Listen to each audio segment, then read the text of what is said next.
মালয়েশিয়ায় কাজ করা অভিবাসী শ্রমিক যারা কিনা ১,৭০০ রিঙ্গিতের অর্থাৎ মালয়েশিয়ান মুদ্রার কম বেতন পান তাদের নিকটতম জনশক্তি বিভাগে বা জেটিতে অভিযোগ করার পরামর্শ দিয়েছে দেশটির মানব সম্পদ মন্ত্রণালয় কেসুমা।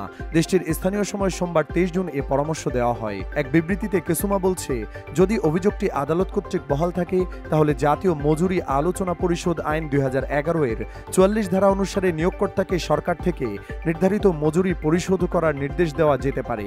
এমনকি নিয়োগকর্তার বিরুদ্ধে আইনি ব্যবস্থা নেওয়া হবে। মালয়েশিয়ায় শ্রমিকদের কল্যাণ ও অধিকার রক্ষার জন্য নির্ধারিত ন্যূনতম মজুরি বিধিমালা সকল পক্ষের মেনে চলা বাধ্যতামূলক বলে বিবৃতিতে বলা হয়। গত শনিবার কয়েকটি গণমাধ্যম জানান, এক্সপ্রেস এবং এক্সক্লুশন বাস চালকরা প্রতি মাসে ৭,০০০ রিঙ্গিতের মতো বেতন পেয়েছিলেন। এমনকি কেউ কেউ মূল বেতনও পাননি। ন্যূনতম মজুরি আদেশ ২০২৪ পিজিএম ২০২৪ অনুসারে নিয়োগকর্তাদের নিশ্চিত করতে হবে যে কর্মচারীরা নির্ধারিত ন্যূনতম বেতন পান, যা প্রতি মাসে ১,৭০০ রিঙ্গিত। কেসুমা বলছে, পিজিএম ২০২৫ এর বিধান মেনে না চলা নিয়োগকর্তাদের বিরুদ্ধে ৭৩২ এবং ৪৩ ধারার অধীনে ব্যবস্থা নেওয়া যাবে।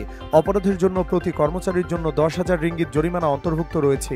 ক্রমাগত অপরাধের জন্য দোষী সাব্যস্ত হওয়ার পরও অপরাধ অব্যাহত রাখলে প্রতিদিন অতিরিক্ত ১,০০০ রিঙ্গিত জরিমানা করা হবে। পুনরাবৃত্তির অপরাধের জন্য ২০,০০০ রিঙ্গিত জরিমানা বা ৫ বছরের বেশি কারাদণ্ড হতে পারে।